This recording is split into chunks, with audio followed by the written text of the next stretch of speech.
What is happening, and welcome to another four-wheel drive talk episode 53. And friends, we've got news about trucks, and as you probably guessed it, more trucks in this edition of four-wheel drive talk.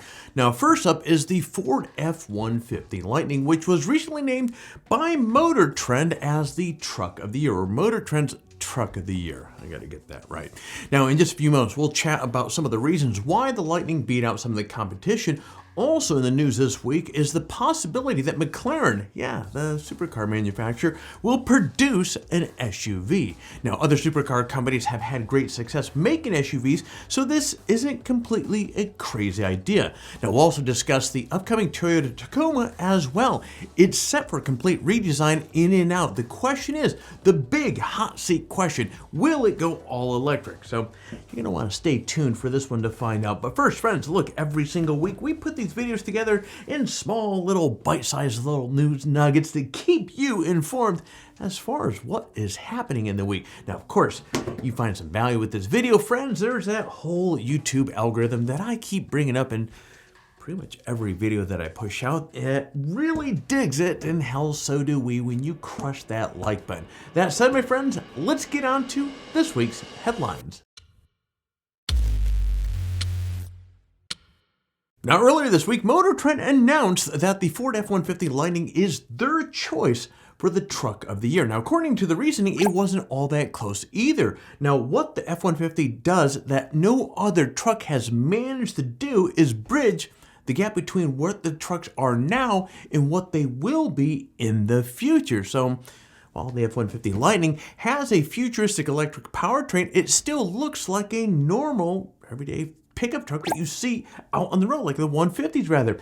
Now, other electric trucks like the Rivian R1T and the Lordstown Endurance, for example, look great and thus far have really proven to be worthy options, yet neither one is big, full-size truck that so many American drivers absolutely love. Now, what's more about this is they have a much more futuristic look than the F-150 Lightning, which might not appeal to everybody that wants to drive a truck. Now, of course, the F-150 Lightning didn't win Truck of the Year based on how it looks. The truck has a better range with a smaller battery than other options, even though the F-150 weighs more. Now, the Lightning can also maintain higher charging rates for a longer period of time than, for example, the R1T.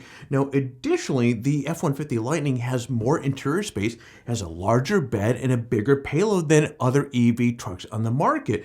In other words, well, the F-150 Lightning appears to have set the gold standard for what EV trucks can or should be, for that matter. Now, if you're ready to upgrade your current truck, what I'm going to do is I'm going to put a link in the description so you can learn more about the F-150 Lightning. Now, let's be real here. The McLaren isn't a brand that you'd expect me to be discussing on Four-Wheel Drive Talk episode, yet that is about what I'm going to do. Now, according to the executives at McLaren, the company is seriously considering adding a SUV to its lineup. And while the name McLaren is familiar more with folks that love supercars, it isn't a crazy idea for the company to venture into SUV territory. I mean, after all, think about it. You have Porsche, you have Lamborghini, you have Ferrari, hell, Bentley for that matter, that have jumped in the SUV area and had done it with great success. So, hell, why not McLaren? Now, the new SUV might take inspiration from McLaren's MX Extreme E off-roader, which is used for the Extreme E races around the world. Now, the images that you see on the screen are the MX Extreme E. However, details are scarce on this thing. It seems like McLaren is focusing on an SUV with more interior space and ride height, but the door is left open, or really left wide open, in terms of how much off-road worthy and prowess will this vehicle be, or have rather.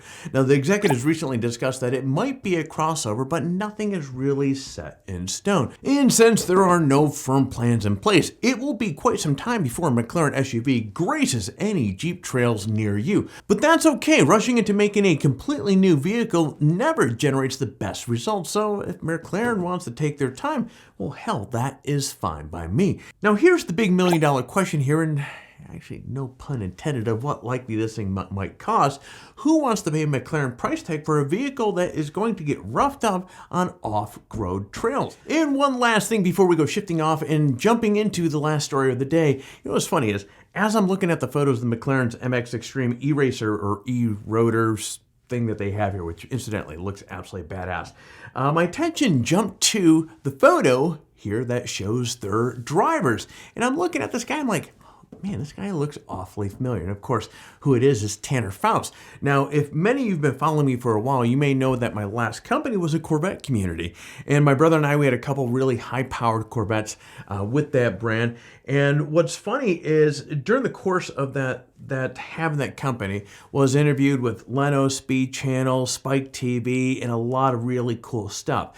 Well, what took place here is we were brought on to Supercars Exposed. We brought a very high-powered twin-turbo vet on there, and the guy that was interviewing my brother and actually driving the car was Tanner Foust here. This car is the manifestation of two guys. I don't know them that well, but they're probably computer guys. They probably were masters in the chess club. They seem pretty swanky, though. They are Corvette lovers.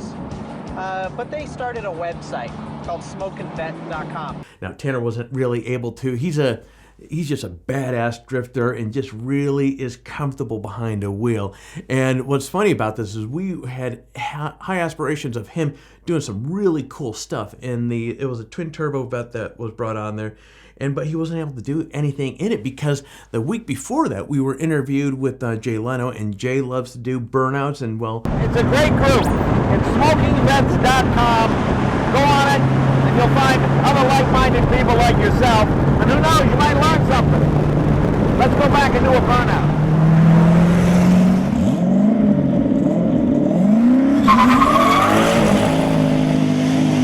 The clutch got fried in the process, and we hadn't gotten the new clutch in. It was too late to pull the plug on Supercars Exposed. And so if you ever watch that episode of Supercars Exposed and see the black or the flat black twin turbo C6 vet in there, that's just TV editing magic, because that clutch was spinning something nasty. So it was barely moving along, and so let alone Tanner was able to do anything interesting with it. But it's cool to see where he has shifted in his life's journey. But anyways, a little fun fact for you. Now let's get on to the next bit of news.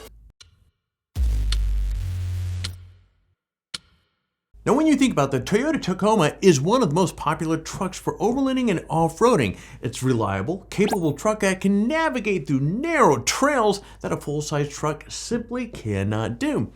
Oh, what's not to like about that? But a new Tacoma is in development, and rumors are flying that this truck will have, or what it's going to have underneath its hood. Though Toyota hasn't confirmed anything, rumors suggest that the new Tacoma will have two engine choices. Now, one's going to be a hybrid setup with an electric motor and a turbocharged 2.4-liter four-cylinder gas engine. Now, this setup makes sense for the Tacoma, mostly because it's already in use for the Toyota-built Lexus RX SUV. Now, that hybrid powertrain puts down 366 horsepower and 406 pounds of torque, which both would be great numbers for a compact truck. Now, the other engine option that Toyota might put in the Tacoma is a non-hybrid 2.4-liter turbocharged four-cylinder. Now, that engine puts out 265 horses and 309 pounds of torque, and that's currently in the current Highlander. Now, while these numbers aren't really impressive as a hybrid, or as impressive as the hybrid, it's still plenty of power for the forthcoming Tacoma. Now, either way, it looks like the next Tacoma will not be fully electric. Yeah, it will have significant upgrades in power and performance that should keep it as one of the most or more popular overlanding and off-road vehicles on the market. Now, anyways, time will tell, and as we get more information on that, friends, we're going to keep you guys informed. Now, let's shift gears and close off today's video with a short review of our current giveaway. Now, of course, we have three excellent prizes up for the grab. We have the Coleman Fold and Go Stove, we have the Camping Cookware Set from Overland, and of course, we have the $100 Amazon gift card. Now, entering the giveaway is really simple. Step one, friends, you gotta like this video and you need to subscribe to the channel. Step two, leave a comment below. In fact, the more of our videos that you watch and leave a comment on, the more chances that you have to win. So by all means, get watching some more of the videos and leave some comments. Step 3, register on 4-wheel drive talk and introduce yourself in the forum. Now, if you happen to register on the site during one of the last giveaways, you're still eligible to win, but as I keep saying over and over again, swing and by, say hello, friend. We would love to see how you're doing. That is it. For complete details on the giveaway, including how to register on 4-wheel drive talk and, hey, how to say hello in the forum, check out the description below. Good luck. And friends, man, I love getting in front of you. And you know what? I am honored that you took time out of your busy schedule, as I keep saying over and over again. There's a lot of options. There's a zillion options on YouTube, and the fact that you have given me 10 to 15 minutes of your time, I'm honored to have you here. Thank you very much for your support. Now, if you haven't already and you enjoyed the video, sure would appreciate you doing all that YouTube stuff, the like, subscribe, and hitting the notification, so therefore every time that we come out with a new video, friend, you are not going to miss it. But that is officially all I have here for today. So friends, I'm going to be shutting off these cameras so you get out there, stay healthy, and find your adventure.